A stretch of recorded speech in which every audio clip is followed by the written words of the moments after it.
All right, coming in at number 39 on the Locked On Senators 2024 NHL Draft Rankings. Stop me if you've heard me before, but there is a Hutson hurricane terrorizing the USN TDP. Cole Hutson comes in on our list. 5'10", 165 pounds. Great. I got his height and weight out of the way. This guy's so electric, man. His highlight reel reminds me a lot of his older brother, Lane. Yeah, and look, any prospect report, video, article you've seen on Cole Hutson, every other sentence is going to mention Lane and compare him to his brother. Where's Cole going to school next year? I believe, Ross, he is going to go to Boston University. Who You'll just have signed out of Boston University? Will Smith, right? No.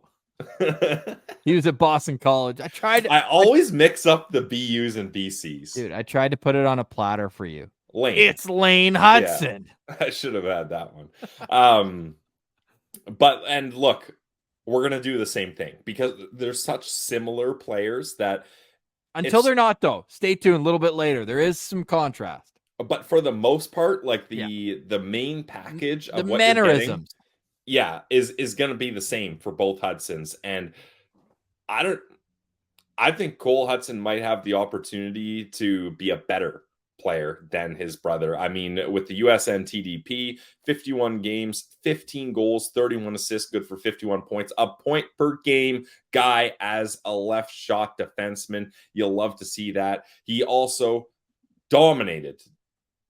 It was outclassed, schooled, whatever adjective you want to describe his performance in the U18s.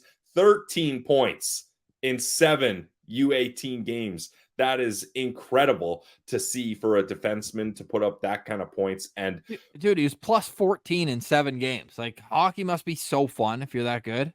Honestly, especially when you're playing at the top of your international peers. And with Team USA, he shined. And the reason he shines, Ross, I would say his top attribute, which there are many good attributes when you're talking about Cole Hutson, but his top attribute is the way he's able to break the puck up the ice. Our good friend David St. Louis from EP, go check out his Let's Watch videos. I watch every single one of them. He does a great job breaking down film and highlighting what players do, the little details, shift in and shift out of games.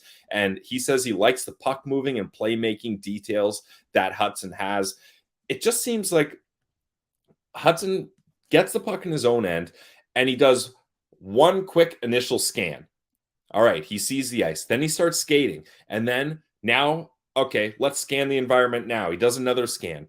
And at that second scan, he's going to decide, do I have the open ice to carry the puck up myself? Do I go to option A as a pass?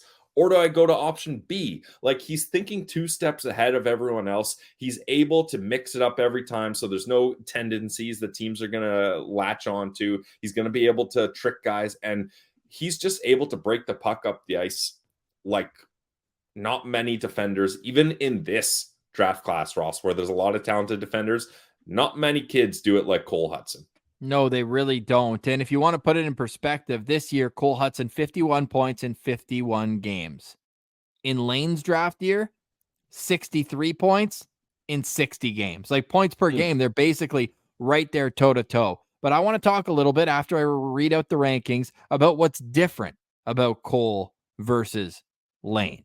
Craig Button, super high on Cole Hutson, 23rd overall. Chris Peters has him at 28. Scott Wheeler at 31. Bob McKenzie at 41, EP at 50, and Corey Pronman at 60. McKean's coming in at 55. So that's an average rank of 41.1. Now, that said, he's a June birthday, late birthday, lots of room to grow. He's going into a fantastic opportunity at Boston University where they're stacked, and they're going to be a great team next year, even without Macklin Celebrini, and he's going to be a big part of that.